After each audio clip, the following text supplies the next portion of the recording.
This video is for any foreigners traveling to South Korea and you're trying to find out what all the administrative stuff you need to do before you can come into the country. There's 4 things you need to have with you before you enter, and there's 1 thing you need to do when you arrive. Pre-departure, you can get 2 of these a couple weeks ahead of time, and there's 2 that you have to do within 48 hours of your flight.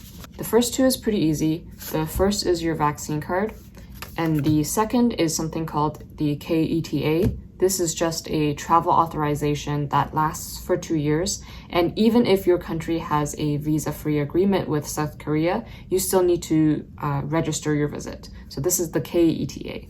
There's 2 things you need to do 48 hours before your departure. First is a PCR test, and you have to get your test sampled 48 hours before your departure. Apparently, they're pretty strict with the timing of this. The second thing is something called the Q code, and this is the registration of your flight information as well as your PCR results. If you get this done, you can skip the line when you arrive. So I recommend you do this before you depart. That's all you need pre-departure. Once you arrive in South Korea, you have to do a PCR test within a day or so before you're allowed to roam around. When I checked into my hotel, they actually asked for the results of this. So I got my PCR test done right at the airport, and I had results within 3 hours.